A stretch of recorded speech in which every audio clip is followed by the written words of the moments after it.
Hello, and welcome back to the Dealing with Diabetes series.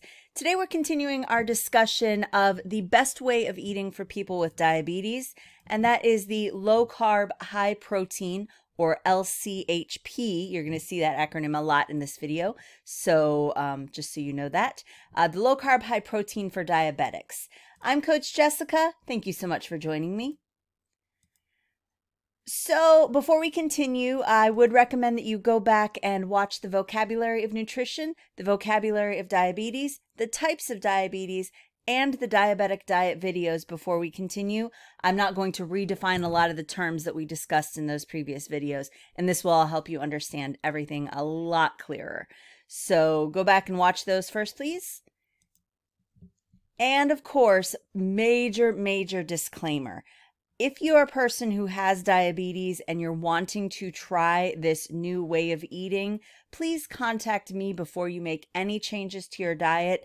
There are a lot of things you're going to need to take into consideration, and I am uniquely qualified to help you make this transition, and I can make it a lot easier on you and a lot safer than trying to go it alone. I also have some resources that I'd be happy to provide for you. So contact me first. My contact details are going to be at the end of this video, and I will be happy to help you move forward. So you've decided to go low carb, high protein to help control your diabetes. What exactly is that going to mean? What's it going to look like for your daily way of eating?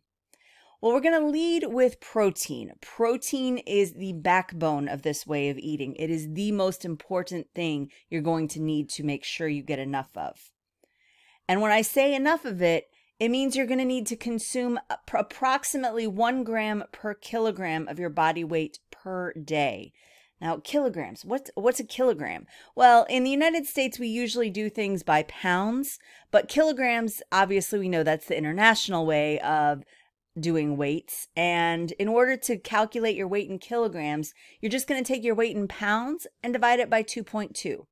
So, for example, if you weigh 186 pounds, you divide that by 2.2, and you get 84.55, and you're going to just round that up to 85 kilograms. Now, in order to get enough protein for an average person, now this is if you work a desk job and you don't spend a lot of time exercising, you're going to want to consume at least 1 gram of protein per kilogram of your body weight per day. So in this case, for this person, it would be 85 grams.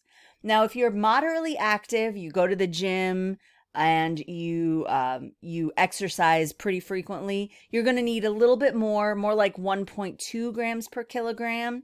And if you are a child, or are you doing this for your children, if you have an injury you're recovering from, or if you're pregnant, you're going to need even more. Protein is so important, especially for children. I'm working with a child right now who was recently diagnosed, and I have him doing at least 3 to 4 grams per kilogram of his body weight, but he's a very active child, plays 4 different sports and all that. So you need a lot of protein in order to meet your needs.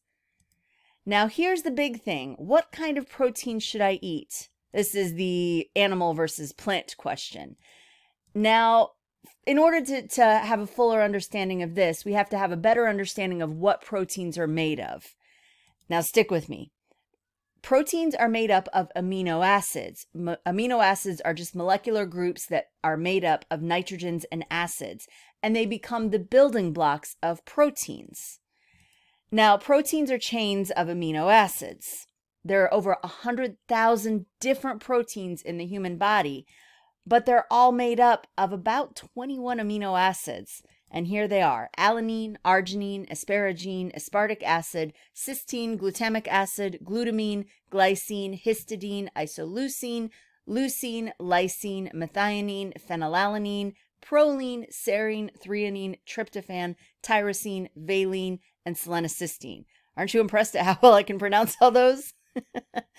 So, now the difference with this is, of those 21 amino acids, 9 of them are essential. What that means is your body does not make them.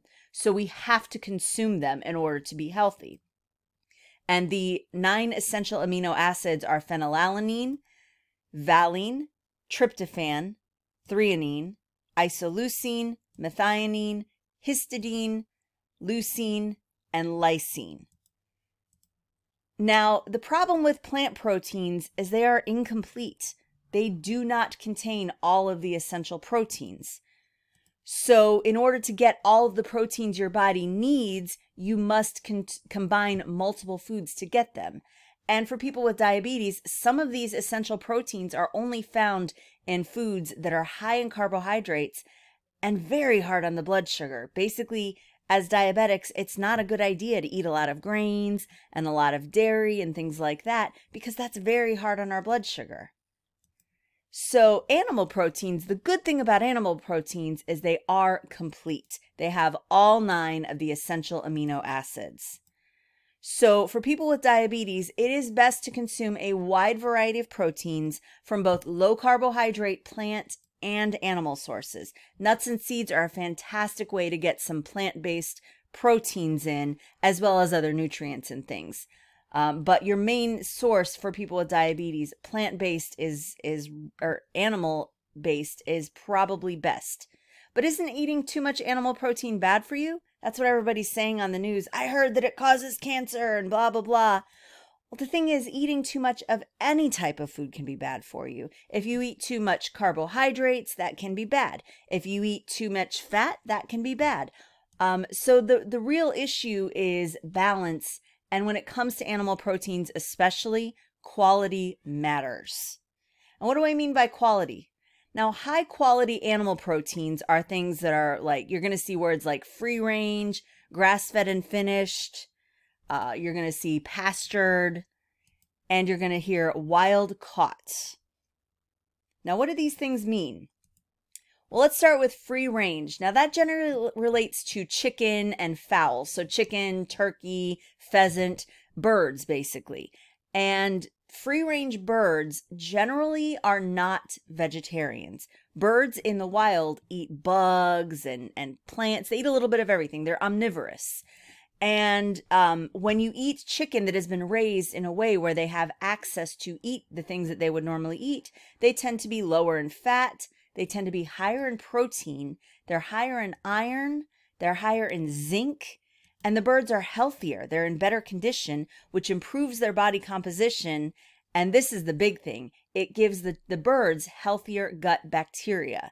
Now remember, what your food eats, you eat. So if your birds have healthier gut bacteria, you are going to have healthier gut bacteria. So that's a huge thing. And we're going to talk about that in some later videos as well. We're moving into that after the diabetes series. Now, when it comes to grass-fed and grass-finished beef, the benefits of that is that they're lower in fat. And this is the big one. They have a better ratio of omega-3 to omega-6 fatty acids. So why are we talking about fatty acids now? I thought we were doing protein today. Well, yes, but when it comes to animal proteins, fat is a significant part of it. And in general, when you're getting animal products that are fed the way they would eat in the wild, they tend to have a better ratio of their omega-3 to omega-6 fatty acids. And studies have shown, I quoted a research study that has this in here, a healthy diet should consist of roughly 1 to 4 times more omega-6 fatty acids than omega-3 fatty acids. The typical American diet tends to contain 11 to 30 times more omega-6 fatty acids than omega-3, a phenomenon that has been hypothesized as a significant factor in the rising rate of inflammatory disorders in the United States. Now, to give you a little more background on that, omega-3 and omega-6 fatty acids are both essential. Remember, we need to get them from our food. Our body doesn't create them naturally. So, and you do need to have both.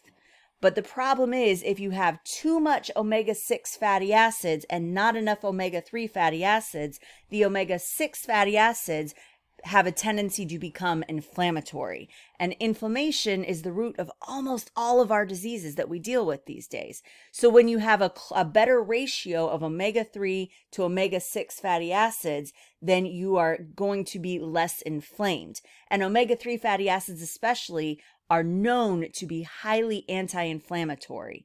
And we're going to talk a little bit more about that here in a few minutes as well. So grass-fed and finished beef also tend to be higher in vitamins A and E. They're higher in antioxidants that help fight cancer. So if you're eating a lot, red meat is the devil. Yes, everybody thinks that red meat is terrible. Well, just like anything, if you eat too much of anything, it can be bad. But if you're eating plenty of grass-fed and grass-finished beef, then you are not going to have the same issues that you would have if you're just eating the beef that you buy at the local grocery store. Now, when it comes to pork, the benefits of pastured pork, meaning pork that pigs that are allowed to roam around and root around in the ground and do what they would do in nature, they tend to have, again, a better ratio of omega-3 to omega-6 fatty acids. They also are higher in vitamin D, and this is a big one for people with diabetes. Pastured pork is higher in selenium. Selenium is a micronutrient that has huge benefits for people with diabetes. It helps with blood sugar control. It helps with insulin production. It helps with all sorts of things that benefit people with diabetes, especially people with type 2 diabetes. But it's good for any person with diabetes. Now, the other benefits of pastured pork, the pigs are less stressed. And when they're less stressed, that actually improves the quality and taste of the meat. And they also reduce the negative environmental impact. When you allow animals to behave as they would in nature, rather than penning them up and having lots and lots of too many animals crammed into small amounts, they're not creating the same amount of waste. It's not having the same negative environmental impact. And if you've ever lived near or driven by a pig farm, you know how bad they smell. But farms that have pastured pork don't tend to have that problem. So that's very good for the environment as well. All right, moving on to seafood. The benefits of wild-caught seafood. Now, current guidelines recommend that we should consume fish 1 to 2 times per week. And that is because they are very high in protein and very high in omega-3 fatty acids, especially cold water fish like salmon. Now, when you farm fish, they tend to have a lot of toxins that build up in the fish because of the way they feed them. But wild-caught fish tend to be a lot lower in toxins than farmed fish. So it's a lot healthier. You're not getting the same toxins. Mercury toxicity is huge in farmed fish. So it's much better to eat the wild-caught fish. Now, labels for these types of foods are often neither strictly defined nor closely regulated by the USDA, that's the United States Department of Agriculture. So to ensure the quality of your animal proteins, here's some tips for shopping carefully. Your best bet, this is the way that I do it, is you search for a local farmer or rancher that will allow you to directly purchase from them.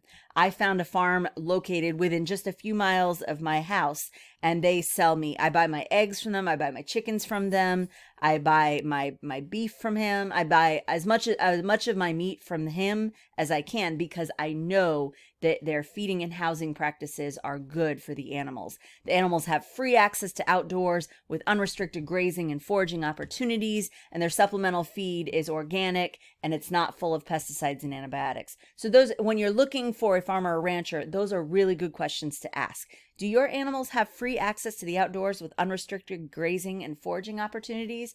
And is your supplemental feed organic or is it full of pesticides and antibiotics? Because you don't want the pesticides and antibiotics. Remember, what your food eats, you eat. So if your food is eating food that is full of pesticides and antibiotics, then you are eating pesticides and antibiotics. You can also find local farmers and ranchers by going to local farmers markets. You can Google them, or I like this resource, www.eatwild.com. It allows you to search by state. You can search by city. It just has lists of all the local farmers and ranchers that sell everything from organic vegetables to free-range and grass-fed meats. So it's a great source as well. And another option is you can look for third-party certifications when you're shopping at the grocery store. My favorite is the Certified Humane, because that organization has very strict evidence-based standards, and they hold their farms and ranches to very high standards in order to be allowed to use this certification. And then the last option is you can buy grass-fed, free-range, pastured, and wild-caught meat and fish from stores that have relationships with local farmers and ranchers, places like Sprouts or Whole Foods markets. There's other health food stores and things too, because they tend to be quite selective when they're choosing the companies with whom they partner. So what about dairy? Isn't dairy a great source of protein? Well, remember, for people with diabetes, we have to be kind of careful because milk tends to have lactose, which is very hard on blood sugars. And a lot of people are lactose intolerant. So if your body can tolerate it, for a person with diabetes, your best option for dairy is going to be plain Greek yogurt because it tends to have the least impact on blood sugar with the highest amount of protein. And cheese does have some protein, and when consumed in moderation, often doesn't greatly impact blood sugar, but it can cause some changes to how your body processes other foods. So that's something I'd be happy to work with you on while we're developing your way of eating. Now, I've already said this, lactose, which is the primary sugar in milk, tends to spike blood sugar levels a lot.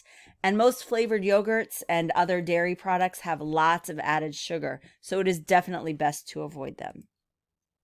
Now let's look at some amounts of protein in common foods. Your chicken breast has 8 grams of protein per ounce.